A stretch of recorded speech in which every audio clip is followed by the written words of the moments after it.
Shake.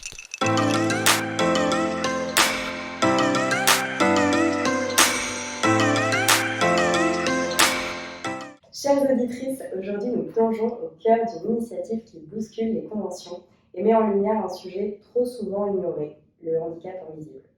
Petite Mue, un média novateur, se dresse comme un phare dans l'obscurité pour éclairer ce que la société préfère parfois ignorer. À travers cet épisode, j'ai l'honneur de rencontrer Alice et Anaëlle, les âmes créatives derrière ce projet au grand cœur. Elles nous rappellent que le handicap invisible concerne chacun d'entre nous, que ce soit en tant que personne en situation de handicap, mais aussi en tant que proche ou aidant. Leurs mots sont une douce mélodie qui résonne dans un monde où trop souvent règne le silence et les préjugés. Petite Mue offre bien plus qu'une sensibilisation, c'est un véritable appel à l'action. Leur passion et leur détermination les poussent à accompagner les entreprises dans leur voyage pour briser les tabous et déconstruire les clichés qui entourent le handicap invisible. Leur objectif, faire de votre entreprise un espace plus inclusif où chacun trouve sa place.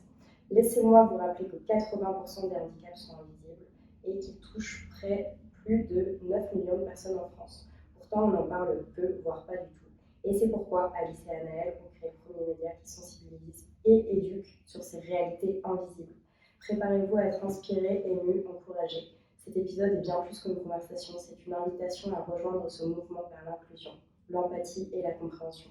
Alors écoutez attentivement car aujourd'hui nous découvrons comment Petite Mue apporte un nouveau souffle d'espoir et de changement dans un monde qui en a bien besoin. Alice, Anaëlle, bienvenue dans Cheminement. Bonjour. Alors je dois dire que je suis très impressionnée de vous avoir devant moi. Ce que vous avez réussi à accomplir en presque 3 ans et la place que vous êtes faite notamment via les réseaux sociaux, c'est vraiment formidable.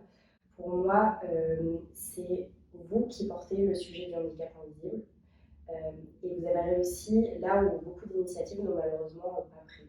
Petite Mue semble être une fusion de passion et d'expérience vécue. Elle est venue te trouver à un moment où toi, Alice, tu as appris que tu avais une sclérose en plaques. Est-ce que tu peux nous raconter comment ça s'est passé pour toi? Oui, bien sûr. Donc, du coup, moi, on m'a diagnostiqué une sclérose en plaques il y a maintenant 2 ans. J'avais des symptômes depuis effectivement 1 an et demi et j'étais persuadée que c'était des nerfs de coincés que j'avais. Donc, j'allais toujours chez l'ostéo. Et puis, un jour, j'étais voir le médecin en me demandant d'avoir des séances de kiné. Et à ce moment-là, elle m'a dit en fait, tu vas d'abord faire un IRM et après, on verra pour le kiné. Donc là, j'ai un peu. Je me suis dit, bizarre en fait, un IRM. Je ne savais pas trop ce que ça allait être. Et puis il y a un matin où j'arrivais vraiment plus du tout à marcher. Et j'ai avancé même mon IRM, je me souviens, parce que j'étais vraiment inquiète. Et après mon IRM, j'ai juste le radiologue qui me dit vous avez des lésions dans le cerveau et qui m'ont dit pas plus. Et moi, j'avais pensé. J'ai un peu flippé, mais je me suis dit, vu que j'avais regardé un peu sur internet juste avant et j'avais tous les symptômes de la sclérose en plaques, et j'en avais parlé avec mes amis qui m'ont dit que c'était.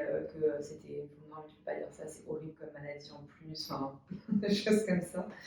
Et du coup, moi, à ce moment-là, j'espérais qu'en fait ce soit la sclérose en plaques parce que les lésions dans le cerveau, je savais pas ce que c'était, et je m'étais dit, sclérose en plaques, au final, ça va quoi. Et sauf que j'avais pas de rendez-vous avant 3-4 mois chez un neurologue à Paris. Donc moi, j'étais rentrée chez moi à Lyon et en fait là, j'étais aux urgences parce que je pouvais vraiment plus marcher. Et j'étais hospitalisée, j'ai eu mon diagnostic en 1 semaine. Et ça n'a pas été dur du tout au début pour moi. Ça a été vraiment plus dur, je vois, pour mes amis, mes parents. Je pense que là, Qui avait peur pour toi? Oui, puis on ne connaît pas cette maladie, enfin, on connaît, c'est aussi la sclérose en plaques, on a souvent l'exemple de nos parents ou grands-parents qui ont souvent fini en fauteuil roulant, qui ne pouvaient plus du tout marcher. Et aujourd'hui, les traitements sont. En gros, le neurologue m'a expliqué que notre nouvelle génération, ce serait très rare de finir en fauteuil roulant ou d'avoir un handicap moteur pendant longtemps. Et que les traitements fonctionnaient bien, qu'il y a différents stades. Donc moi, je suis partie assez rassurée en me disant ça va, j'ai cette maladie, puis je continue à vivre ma vie. Et après, en fait, 4 mois après, là, j'avais trop de fatigue chronique, je pouvais plus travailler. À 15 heures, j'arrivais plus à travailler. Et je me sentais en décalage avec tout le monde. Et je faisais que pleurer, mais pour rien pendant 1 mois. Et là, j'ai compris en fait de l'impact que ça avait sur moi, parce que d'être toujours fatigué, en fait, on est à fleur de peau tout le temps aussi, donc ça impacte notre vie sociale, ça impacte notre vie professionnelle. Moi, je suis quelqu'un qui adore voir toujours ses amis, qui fait plein de choses la semaine. Là, je faisais des choix et si je sortais le week-end, je sortais pas pendant toute une semaine. Et là, c'était compliqué parce que du coup, en fait, l'exclusion sociale, elle arrive assez vite, je trouve. Et donc, voilà un peu pour l'histoire de. Aujourd'hui, je l'ai beaucoup plus accepté et parce que je vais mieux avec ma santé, ça fait. J'ai toujours des phases pas bien dans le mois, mais ça va mieux quand même, j'arrive mieux à gérer en tout cas ma fatigue et moins me stresser qu'avant. Et du coup, le fait d'avoir ce diagnostic, ça t'a donné l'idée de Petite Mue. Comment ça s'est passé de ton point de vue est-ce que tu es allé voir Anaëlle? Racontez-nous les coulisses. C'est ça. En fait, de base, je me suis dit, je vais faire un compte sur la sclérose en plaques. Parce que j'ai cherché plein de témoignages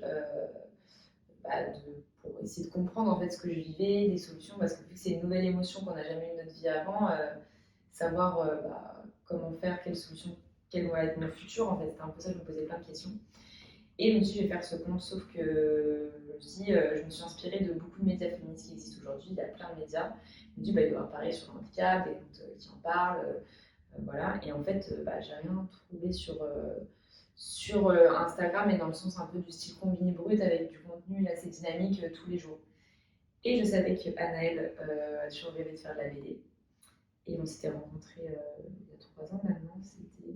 Ouais, même 4 ans. Elle était en coloc avec une de mes très bonnes amies et j'étais venue vivre chez elle à une période compliquée.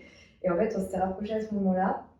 Et du coup, on est devenus amis comme ça, mais vraiment doucement. Mais du coup, j'étais très souvent à la coloc en fait. Donc, on parlait un peu des rêves, des choses qu'on voulait faire. Et moi, je lui avais confié que je voulais faire un jour de la bande dessinée, de tout ce que j'avais dans la tête. Mais à la base, moi, je faisais des sites web, donc ça n'avait rien à voir.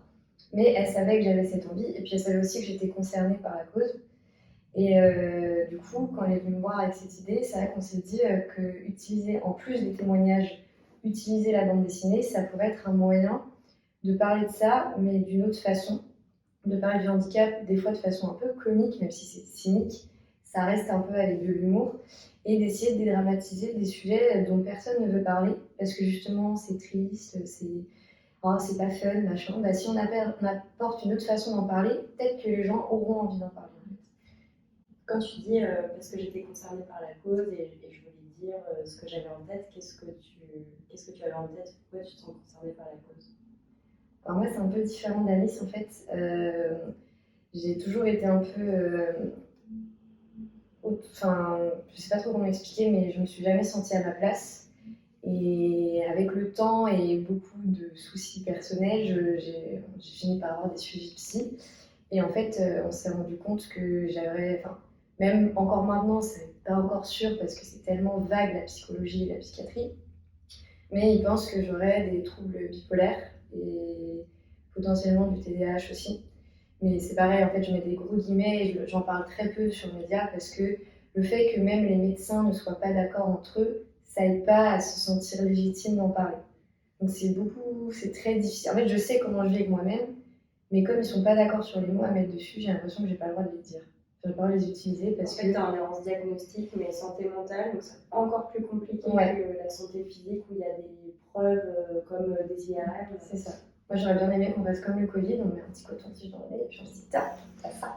Parce que je comprends les gens qui veulent pas forcément avoir d'étiquette. Sauf que j'avais lu ou entendu quelqu'un qui disait ça et je trouvais ça très vrai. C'est que t'as besoin de savoir contre quoi tu te bats pour avoir les bonnes armes. Et sauf que moi, j'ai besoin de savoir, même si c'est pas le bon diagnostic, imaginons qu'ils reviennent sur leurs propos, j'ai quand même réussi à appréhender ma façon de fonctionner parce qu'elle est quand même très très proche de ces pathologies-là. Et donc maintenant, c'est beaucoup plus facile à appréhender, c'est beaucoup plus facile. Puis je trouvais qu'il y a quand même eu un traitement mis en place, même si c'était un peu au loto qu'on m'a donné. Coup de bol, ça a marché. Donc je vois quand même une énorme différence depuis 1 an. Et même avec Alice, on a commencé à travailler avant, ensemble. Et il y a moins de crises, il y a moins de phases dures. Et c'est beaucoup plus stable, on va dire. C'est pas parfait, mais c'est beaucoup plus lisse et c'est beaucoup plus facile à vivre aussi, surtout. Merci en tout cas de m'en parler. Alors, Petite Mue, c'est beaucoup d'interviews publiées sur les réseaux sociaux, c'est comme ça que je vous ai connue. Des interviews de personnes qui parlent de tous les sujets, de santé mentale, de santé physique, de handicap visible, invisible. Quand vous choisissez une personne à interviewer, qu'est-ce qui résonne en vous pour que vous vous dites cette histoire, elle doit être racontée? Alice, par Du coup, en fait, nous, de base, on s'était dit, on veut des interviews où on va comprendre l'impact du handicap dans la vie des gens, soit des personnels, professionnels, de moins se focus sur je vais expliquer une maladie ou si on le fait au début parce que forcément il faut introduire quand même le sujet et que les gens puissent comprendre, ou on va pas s'attarder sur l'accident forcément que la personne a vécu. Et du coup au début on a contacté en fait des personnes qui en parlaient sur les réseaux sociaux et très vite au final c'est les gens qui nous contactent et on a fait le choix d'accepter toute personne qui avait besoin de venir témoigner puisqu'on veut pas faire de sélection. Alors, le problème, c'est qu'on a fait énormément d'interviews et là, on a dû stopper à un moment, donc on reprend au fur et à mesure. Mais on a mis en place une liste d'attente, en fait. Et du coup, quand les personnes nous contactent, je leur dis OK, mais potentiellement, il y a 1 ou 2 ans d'attente parce que là, on a 150 personnes interviewées. C'est dur de faire 150. Mais c'est génial parce qu'en fait, vous êtes victime de votre succès. Ouais, mais du coup, c'est un peu frustrant parce que là, par exemple, on sort des interviews qu'on a tournées il y a longtemps. Donc, les personnes sont dans l'attente d'avoir leur interview. C'est pour ça qu'on a voulu stopper, pour essayer de réduire ce temps d'attente de tournage et de sortie. Parce que je peux comprendre, il y en a qui, il y en a pour qui c'est la première fois qu'ils en parlent et c'est très important pour eux et ils attendent ça avec impatience et je comprends leur frustration. Mais malheureusement, comme on dit souvent, on essaye de faire comme on peut aussi, nous, avec nos contraintes. Et là, on commence à rattraper un peu. Ça commence à aller mieux, mais c'est parce qu'on a été obligé de dire stop, quoi. Donc, on reprend progressivement. J'aimerais parler de votre technique d'interview. Parce que c'est vrai que qui est très spontané dans un monde où tout est souvent scénarisé, prompté. Pourquoi c'est important pour vous de ne pas préparer en profondeur vos interviews avec toutes les questions que vous pourriez poser aux personnes? Pourquoi vous laissez place un peu à l'impro et la conversation? Je pense que au début, nous, on n'avait jamais fait d'interview de notre vie ou de podcast. On s'est vraiment lancé comme ça. Et du coup, on s'est dit, on va faire un peu. Je pense qu'on l'a fait un peu en mode échange, discussion, parce qu'on ne savait pas comment faire. Donc, on avait nos questions en tête, mais au final, quand la personne est arrivée, puis les premières interviews, on avait tellement de questions à poser. Et on s'est dit, ok, ça fonctionne bien comme ça. Et toutes nos interviews, elles se font chez nous en général. Maintenant, on est plus sur Paris, mais par exemple la Rennes, mais les personnes viennent chez moi et ça permet d'être vraiment dans un cadre hyper intimiste. Voilà, on se sent bien. Et moi, ça me fait rire parce que j'ai vu les personnes arrivent, ok, c'est ça. Les gens pensent arriver dans un studio, mais moi je colle mon affiche derrière. Avec Elle tombe souvent d'ailleurs. Elle tombe sur les gens aussi. Et vraiment, voilà, c'est vraiment se dire, ok, on parle d'une manière hyper naturelle. Et ça fait un peu des fois de séance de psy, hein. Mais pour tout le monde, je pense. Mais ça ne m'étonne pas du tout. Ça fait du bien, des fois, les gens, c'est la première fois souvent qu'ils en parlent, donc je trouve ça important d'être dans un cadre où on se sent bien. En fait, c'est tellement, ça doit être tellement libérateur de pouvoir enfin parler de ce que tu n'as jamais dit et d'avoir quelqu'un en face qui veut écouter. Je comprends, j'aimerais pouvoir vous aider sur le côté liste d'attente, mais je comprends aussi la frustration, l'envie de voir le résultat final après l'avoir vécu. Ça fait du bien. Est-ce que vous avez anticipé ça? Pas du tout. Pas aussi vite. Pas aussi vite. Hein. Après, c'est notre objectif, c'était de se dire, on va média, on veut le faire grandir. Mais on ne pensait pas que qu'il allait y avoir autant de retours positifs dessus. Par exemple, la dernière fois, trop drôle, c'est Julia, une personne qu'on a interviewée pendant un podcast. Et on l'a vue il y a une semaine à une exposition. Elle t'a dit, mais en fait, donc, elle fait du cirque, elle est en situation de handicap. Et grâce à l'interview, elle a trouvé quelqu'un pour diffuser son spectacle avant tout le monde. Parce que la personne qui était diffuseuse du coup dans le cirque a son fils qui est en situation de handicap et qui a été touché par son interview. Et du coup, quand on a des retours comme ça, on se dit ah mais trop bien, on pensait pas que ça allait pouvoir marcher. Des fois, juste ça, c'est un peu une petite victoire, quoi, si ça peut aider. Et puis ce qui ressort beaucoup, c'est que les gens ils se rendent compte qu'ils sont pas tout seuls aussi. Parce qu'on s'enferme beaucoup dans la maladie et en fait, des fois, on a l'impression d'être seul au monde. Et beaucoup de retours, toutes pathologies confondues vraiment. Souvent, les messages, c'est ouais, je me sens moins seule, ça me fait du bien votre contenu.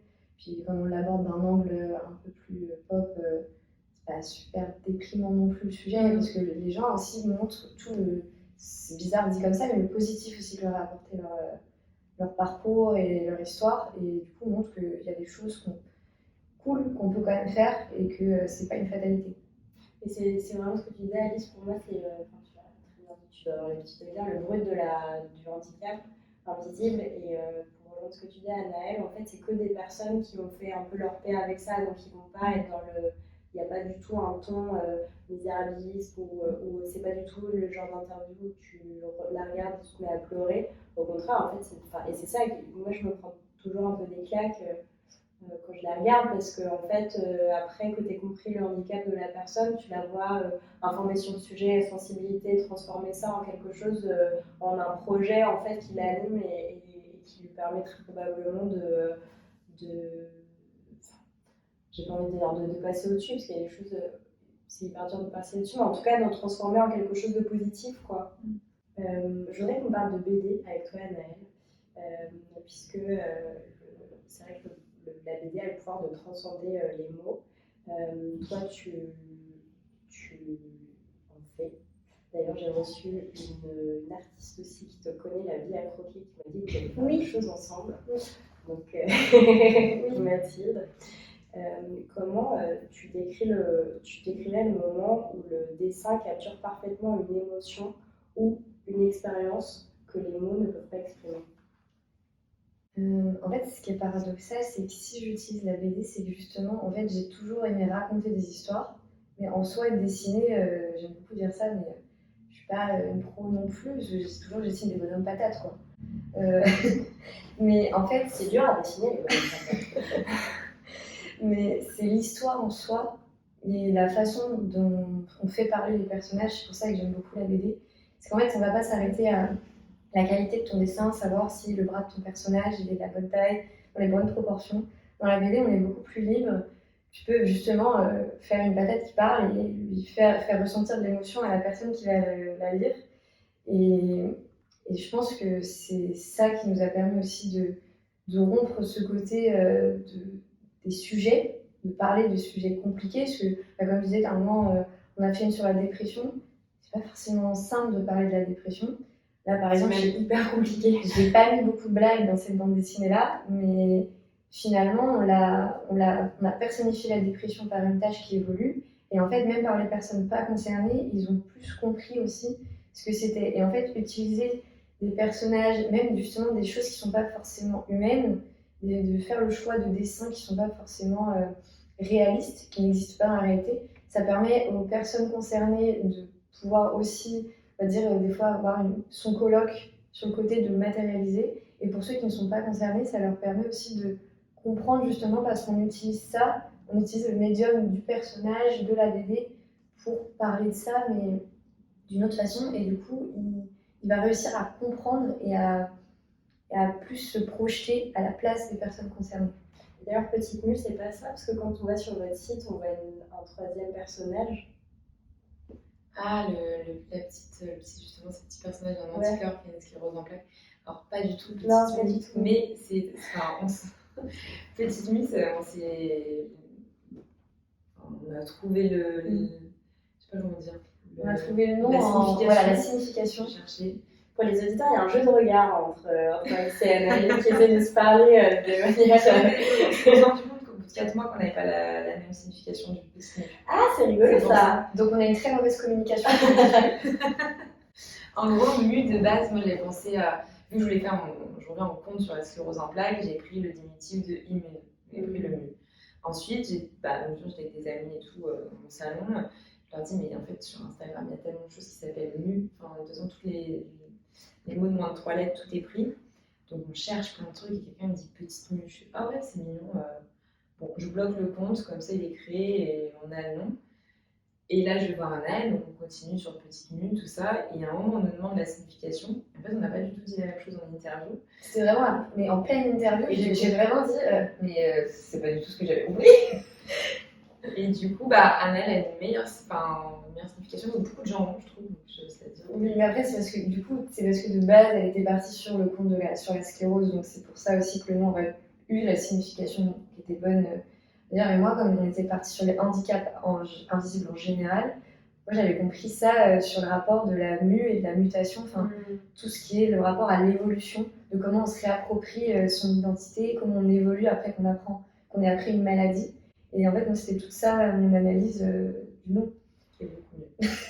Qui est un processus qui peut prendre beaucoup de temps d'ailleurs. C'est ça. Et qu'on dit souvent, c'est pas parce qu'on a accepté un jour que le lendemain, on est encore dans la même Puis façon. on oublie aussi, je pense, il y a des jours où ça va mieux et on se dit ah, bah, en fait j'avais pas ça. Et puis la maladie revient, genre. Et toi tu dis ah bon, mais je pensais que tu étais partie. La théorie des cuillères. La théorie des cuillères, c'est une métaphore puissante pour faire comprendre ce que c'est de vivre avec une maladie chronique. Pour les auditeurs et les auditrices qui ne savent pas qui c'est, est-ce que vous pouvez l'expliquer, Anaëlle? Alors, la théorie des cuillères, c'est une théorie en fait qui explique que chaque personne a un nombre de cuillères en se levant le matin différent. Donc, par exemple, quelqu'un de lambda va avoir, je sais pas, 30 cuillères dans la journée à utiliser.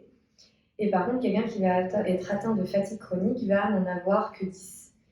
Et en fait, la différence qu'il y a entre ces deux personnes, c'est que chaque activité qu'on va faire dans la journée, donc ça peut aller de faire des tâches au travail à juste sortir de son lit, prendre sa douche, faire ses courses, ça va utiliser des cuillères. Et donc, quelqu'un qui a ses 30 cuillères à la journée va faire sa journée de façon normale. Par contre, quelqu'un qui se réveille avec 10 cuillères, il va devoir faire des choix. Et c'est ça qu'on explique justement cette théorie dans la fatigue chronique, c'est que quelqu'un qui atteint de fatigue chronique ne va pas pouvoir faire tout ce qui est prévu que quelqu'un fait de lambda fait dans sa journée. Donc, par exemple, je sais pas, on se lève, on se douche, on mange, on va au travail, on va au sport, on s'occupe des enfants, on va se coucher. Ça paraît une journée un peu classique. Bah, quelqu'un qui a de la fatigue chronique, il va peut-être devoir, s'il veut travailler toute la journée, bah, il va peut-être pas pouvoir se doucher, il va peut-être pas pouvoir s'occuper ou jouer avec ses enfants le soir, il va peut-être pas pouvoir aller au sport. Et en fait, ça fait que toutes ces journées sont des choix permanents et parfois surtout des choix compliqués parce que, par exemple, pour une mère, si on a beaucoup interviewé des mères célibataires ou des mères qui sont en situation de handicap, bah, elle ne peut pas jouer avec ses enfants parce qu'elle n'a plus l'énergie. Et en fait, ça lui prend énormément parce qu'elle se sent coupable, et sauf que ce n'est pas de sa faute. Donc la théorie des cuillères explique tout ça, pareil, en fait, en personnifiant un peu ce concept de fatigue chronique qui est très très flou. Et du coup, ça permet de le visualiser d'une autre façon et que les gens matérialisent ça par un nombre de cuillères. C'est des cuillères, mais ça pourrait être n'importe quoi. Oui, moi j'avoue que je me suis toujours demandé pourquoi c'était des cuillères et pas des piles d'énergie ou des, je sais pas, Alice, t'en penses quoi? Bah, en fait, moi, pareil, parce qu'il y a souvent comme la batterie, en fait, comme si on avait un téléphone qui, quand on le recharge, il tient 100% toute la journée, et le téléphone, il n'y a que 30% de batterie, on doit tenir toute la journée avec 30% de batterie. Pour moi, il est beaucoup plus clair que les cuillères. Mais au moins, ça reste en tête, les cuillères. Enfin, quand on le raconte, les gens, ils vont mais pourquoi cuillère? Et du coup, ils font toujours la blague, 13 combien de cuillères aujourd'hui, qui est peut-être mieux, 13 combien de batterie. Je sais pas. Et c'est qu'on s'était basé sur la théorie, alors j'ai plus le nom parce que j'oublie toujours les noms, mais on s'était basé sur la théorie justement d'une femme qui. C'est pour ça que ça s'appelle la théorie du cuillère, parce qu'à la base, c'est pas nous qui l'avons inventée. C'est une théorie qui existe. Et du coup, bien sûr. C'est en fait, ça. on en a. J'en parle aussi parce que dans le cheminement, plusieurs de mes invités l'ont évoqué de manière spontanée et je savais que vous alliez comprendre. Et du coup, ça vient d'où? Justement, j'ai plus le nom. Théorie, et c'est en. Oui, c'est une vieille théorie, vraiment, ça fait longtemps, c'est pas un truc récent. Et c'était, je sais pas de bêtises, c'est une femme, c'est une anglaise. Et sauf que j'aurais plus son nom. Est-ce qu'il y a d'autres métaphores ou concepts qui pourraient aider à communiquer des réalités complexes, soit au grand public de manière générale, soit à des proches, soit à des collègues? Bah, je pense que là, on en a un petit peu parlé, mais le fait de vivre avec une maladie, c'est un peu un colloque. Je trouve que c'est pertinent parce que. Un colloque qui est relou, quoi. Relou, et des fois avec qui on arrive bien à vivre, on s'entend bien, et des fois on sait pas pourquoi ça passe pas. Le qui reste sur ton canapé et en fait t'es là, mais va te laver. C'est ça. C'est le pote qui squatte depuis des mois et qui veut pas sortir de chez toi. Parce que là, tu peux pas le virer. Qui met la musique trop fort, parfois, vraiment trop fort. Maintenant, je vais vous demander un exercice de réflexion. Est-ce qu'il y a un témoignage ou un retour de quelqu'un qui a vraiment changé votre perspective ou approfondi votre engagement envers Petite Mue? Moi, j'en ai un en tête. En fait, pour moi, il y a beaucoup de. Enfin, presque tous les témoignages m'ont marqué. en fait, à chaque fois, je me dis toujours, dans une interview, ça se trouve, je vais rien apprendre de nouveau. Et à chaque fois, je ressors, je suis, mais oui, mais carrément. Mais du coup, j'apprends toujours des nouvelles choses. Et pourtant, on a l'impression que ça pourrait être redondant au bout d'un moment. Et pas du tout. Mais celui qui m'a vraiment marqué, c'était Olivier Goy. Je ne sais pas si vous connaissez, mais qui a la maladie de Charcot et qui est plutôt médiatisé pour le coup. Il a fait Invincible été, le film. Et, euh, et en fait, il avait une phrase, je me souviens, il a dit bah, moi, je sais que je vais mourir dans 3 ans. Il m'a dit en fait, je vais pas, en plus de ça, pas vivre en fait. Il me reste 3 ans. Et ben, enfin, je me suis dit, mais la sérénité qu'il avait, moi, je trouvais ça super impressionnant. Franchement, je me suis dit, chapeau. Et il a dit, je vais pas me priver de vivre parce que je sais que je vais mourir, quoi. Et je trouvais ça beau. Voilà. C'est effectivement Moi, j'ai pas d'interview en particulier, parce qu'en fait, c'est un peu, je rejoins un peu ce que tu as dit, dans le sens où à chaque fois, je ressors, mais hyper grandi, souvent avec une énergie. Je me souviens que j'avais des amis, parce que quand à un moment on enchaînait vraiment les interviews, qui me disaient ouais, mais ça doit pas être facile, c'est des sujets durs. Et en fait, je me suis rendu compte que à chaque fois que je sortais d'une interview, bah, j'étais grave reboostée, parce que toutes les personnes qu'on a interviewées, ils dégagent une énergie et justement un truc hyper positif, alors qu'on parle de maladie et de handicap. Et en fait, ils nous donnent vraiment, à chaque fois, ils nous reboostent. Moi, je sais que j'ai déjà eu des moments, c'était compliqué parce que j'étais dans une mauvaise phase au début d'une interview. Bah, je ressortais et en fait, ça m'aidait à remonter la pente, quoi. Donc, c'est vraiment que chaque personne nous apporte quelque chose parce que même elles sont toutes très différentes, c'est des sujets très différents qu'on aborde. Et pourtant, à chaque fois, on en ressort nous-mêmes grandis, puis à chaque fois, on apprend quelque chose. Et même quand c'est des personnes qui vont avoir soit la même pathologie que nous, soit des choses plus connues qu'on pense connaître, bah, en fait, non, on en apprend quand même. Parce que tout le monde est différent et c'est super enrichissant en fait. Est-ce que l'apparition de petites mules, j'adore parce que j'ai l'impression que c'est une personne, mais c'est comme ça que je le vois, a influencé la manière dont vous interagissez l'une avec l'autre et vous avec les autres? Je pense que oui. Enfin, bah après, nous, forcément, parce qu'au début, en fait, on s'est un peu lancés toutes les deux, mais on se voyait de temps en temps en soirée. Enfin, on passe pas des journées non plus, je pense, ensemble. Du coup, bah, on s'est vraiment rapprochés. Enfin, pour le coup, on se voit tous les jours, on s'appelle plus ça maintenant. Ça se passe depuis ensemble, donc t'es la personne que j'ai le plus au téléphone, je pense. Et par rapport aux autres, beaucoup plus d'analyse, enfin, de compréhension, d'observation, je trouve. Ou d'essayer enfin, c'est plus facile aussi de trouver un peu des solutions quand les gens vont pas bien aussi, parce qu'on se dit ouais, mais c'est ouais, dans mon interview j'ai entendu cette personne qui a dit ça, et du coup je ressors toujours des phrases, des mots, et je trouve que j'ai aussi pris confiance en moi avec ce média, parce que je me suis dit ah ouais, en fait t'as été capable de le faire, t'as été au-dessus de ta maladie, et du coup j'ai l'impression que s'il m'arrive un truc dans ma vie, ça va être dur, mais je vais réussir à passer comme je suis passée quand je suis passée presque aux enfants. Alors moi je pense que c'est positif et négatif, mais pour la même chose, c'est-à-dire que justement un peu dans ce côté écouter et analyser, sauf que en fait je pense qu'on se met un peu en mode psy des fois, sauf dans des contextes où les gens n'ont pas forcément envie. Moi je sais que mes parents des fois ils m'ont dit mais arrête, on dirait une psy, là on te parle normalement, mais dans l'autre sens je sais que j'ai des amis ou même mon copain qui se sentent très à l'aise parce qu'ils savent qu'on peut parler de tout et que je vais avoir zéro jugement et justement parce qu'on entend de tout et que on est capable aussi d'entendre tout maintenant, je pense, ce qui était déjà peut-être le cas à l'époque, bah, les gens sont aussi beaucoup plus à l'aise pour nous parler. Donc en fait, c'est un peu un bien et un mal, mais ça fait des deux côtés, en tout cas pour ma part. Et je pense, par exemple, ça permet d'appréhender mieux le handicap, parce que c'est vrai que moi, il y a 2 ans, je n'étais pas du tout sensibilisée. Mais là, en un an, par exemple, j'ai une de mes meilleures amies qui a eu un cancer.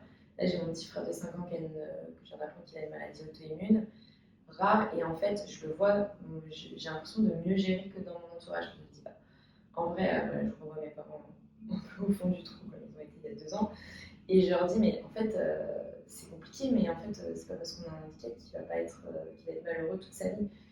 Et moi, j'arrive plus à prendre du recul en disant, bon, ok, il y a ça, c'est compliqué, mais j'arrive plus à voir un peu la lumière au bout du tunnel, que des fois, on voit pas forcément à la neige d'une maladie. Alors, on va passer aux choses sérieuses. Non, je voudrais qu'on parle du monde de l'entreprise, parce que comme je l'ai dit en intro, je pense que le monde de l'entreprise a bien besoin de petites mules. Alors, ma question, comment vous envisagez la symbiose entre Petite Mue et le monde de l'entreprise, surtout dans un contexte où le handicap invisible est très négligé? Je pense qu'en fait, les entreprises sont preneuses d'en parler, parce qu'en tout cas, pour l'instant, celles qui nous ont contactés, il y en a beaucoup qui sont très intéressés par le sujet, mais ils ne savent pas du tout comment s'y prendre. Et ce sur quoi on arrive à se placer aussi, c'est parce que justement, on en parle de façon différente. Alors, ça peut être très, très contradictoire, faire de la BD dans une entreprise, je sais pas, qui fait de la comptabilité, dire qu'est-ce que ça vient faire là. Mais justement, en fait, le fait qu'on ait un contre-pied très spécifique, les entreprises, comme ils ne savent plus comment parler de ça pour que les gens s'y intéressent, justement, qu'on arrête de ne pas parler du sujet, bah, ils se disent ah bah là ça change, peut-être qu'ils vont enfin s'y intéresser. Puis on est quand même aussi, il faut être honnête, sur une période où on parle beaucoup d'inclusion et que ça nous aide aussi un peu là-dessus. Comme je dis souvent en rigolant, on n'a pas choisi le créneau, elle s'est tombée malade, c'est tombé par hasard. Il y en a qui me disent qu'on a choisi le bon créneau, c'était un hasard complet. Elle n'a pas inventé son diagnostic. Non, et je pense que ce qui est. Enfin, moi, je vois les entreprises, enfin, pas toutes, hein, mais il y en a qui veulent vraiment mettre en place des choses, mais ils sont toujours dans le côté hyper théorique à chaque fois. Et ce qu'on explique, c'est comme ah bah ok, bah, quel aménagement on peut mettre en place, qu'est-ce qu'on peut faire, enfin, ou quelle formation. C'est très bien d'avoir de poser des notions, et ça, c'est hyper important, mais d'avoir aussi des témoignages de personnes. J'explique, mais communiquer avec les personnes, parce que même deux personnes qui ont la même maladie, elles vont peut-être pas vivre la maladie de la même façon, elles n'ont pas besoin des mêmes aménagements. Juste parlez-en normalement. Si la personne se sent en confiance, parce que c'est aussi toute la question que c'est quand même une réalité, c'est qu'on est discriminé quand on est en situation de handicap dans beaucoup d'entreprises aujourd'hui, c'est vrai. Et du coup, se dire, bah voilà, il faut juste en parler normalement, demander ce que la personne dont elle a besoin et s'adapter. Nous, c'est ce qu'on a fait avec Annelle. On s'est dit, bah voilà, moi je travaille comme ça, j'ai besoin de ça, toutes les deux, et ça a bien marché. On a mis 6 mois à trouver notre rythme, mais à la fin, ça marche bien. Donc, c'est juste vraiment parler. Et je pense que ce qui change aussi, c'est que quand on intervient dans les entreprises, il y a le côté, ok, on va parler un peu du monde professionnel, mais les BD et les témoignages, ça permet de ramener aussi le côté plus personnel. Et du coup, je pense que ces sujets-là, quand on les aborde, d'avoir un peu un côté plus personnel, je pense que c'est important parce que c'est quand même plus le quotidien qu'on veut mettre en avant. Et puis un côté personnel et humain. Pour reprendre une question que vous posez dans un de vos articles, qu'est-ce que le handicap apporte aux entreprises? C'est un apport à la fois matériel, parce qu'en fait, mettre en place, aménager des espaces, par exemple, le fait que tout le monde puisse avoir, enfin, je sais pas, du télétravail, des choses comme ça, bah, en fait, ça profite à tout le monde. Comme à Paris, si le métro était accessible à toutes les personnes en fauteuil roulant, les gens avec des poussettes ou des grosses valises, ça profiterait à tout le monde. L'apport humain aussi, le fait que bah, du coup, de parler de son handicap, ça permet aussi de se livrer à ses collègues, de creuser un peu plus des fois des relations qu'on peut avoir. Et on dit, bah, le handicap, c'est une difficulté dans notre vie, mais en fait, tout le monde a des difficultés dans sa vie. Il n'y a pas que le handicap, et chacun ses problèmes aussi. Le handicap fait partie des problèmes qu'on peut avoir dans notre vie, mais il y en a plein qui ont plein d'autres problématiques. Et le fait, voilà, je pense que le dernier, c'était aussi l'apport éthique. C'est tout ce qui est oui, voilà, l'apport éthique de l'entreprise. Là, c'est très du coup plus marketing aussi, mais c'est de mettre en avant qu'ils ont des politiques handicap, c'est bénéfique à l'entreprise en fait. Et enfin, montrer qu'ils sont à l'écoute de des personnes en situation de handicap. Ça montre aussi du coup qu'ils peuvent en embaucher parce qu'ils savent comment faire. Et du coup, les personnes en situation de handicap, quand elles postulent, elles vont se déclarer. En fait, c'est un cercle vertueux. Elles vont se déclarer, donc elles pourront avoir leurs aménagements, mais elles se déclareront que si l'entreprise est investie. Donc en fait, rien ne marche sans l'autre. Il faut juste qu'il y ait un moment que ça parte de quelqu'un. Et donc, c'est vrai que si ça pouvait partir des entreprises, ce serait top. Mais après, je pense que aussi, ça permet d'améliorer la productivité de l'entreprise, parce qu'aujourd'hui, on parle des 6% qu'on doit, quand on a plus de 20 salariés, le quota des 6 personnes en situation de handicap. Aujourd'hui, je pense qu'il y a beaucoup plus que 6% dans les entreprises. Et vu que personne ne se déclare, bah, c'est hyper dur d'avoir des méthodes de compensation tout le temps au travail. Et des fois, juste d'avoir des aménagements, je pense que ça changerait tout. Et clairement, l'entreprise a la queue à gagner d'avoir des salariés qui sont mieux dans leur travail et plus efficaces, quoi. Qu'est-ce qu'on peut mettre en place dans une entreprise pour favoriser le recrutement des personnes en situation de handicap? Je pense qu'il y a toute la partie faire des campagnes de sensibilisation, former les managers, les collaborateurs aussi, et donner des ressources tout au long de l'année, de l'information, je ne sais pas, sur ce qui se passe aussi, des témoignages, faire intervenir des personnes, et du coup avoir une entreprise plus inclusive comme ça là-dessus. Dans cette belle aventure qu'est la sensibilisation, qu'est-ce qui vous fait dire à la fin de votre journée c'était une bonne journée? Anaïs. Je sais pas, en fait, j'arrive pas parce que les journées sont tellement différentes et elles sont toutes hyper enrichissantes, donc c'est très varié. Je sais pas, déjà par exemple, aujourd'hui c'était une très bonne journée, on a fait plein de trucs, mais c'était très différent. J'aurais pas d'exemple, justement, chaque journée est différente et en fait, je pense que chaque soir, on sait qu'on a avancé un petit peu. Et je pense que ça, c'est le plus important parce que même s'il y a des jours où on fait un pas de géant et des jours où on fait un micro-pas, bah, c'est quand même un pas. Et je pense que chaque jour, c'est le cas. Et c'est ça qui nous montre que même quand on a des coups de mou, on se rend compte que des fois, juste on va voir notre page et on voit qu'il y a des gens qui aujourd'hui, ça leur a fait du bien de juste voir cette vidéo ou nous envoyer un message de «Ah, je suis trop contente de vous avoir découvert». Bah, juste ça, en fait, ça suffit à faire une journée, une bonne journée. Et ce serait le mot de la fin. Merci beaucoup à toutes les deux. Merci à toi. Merci à toi.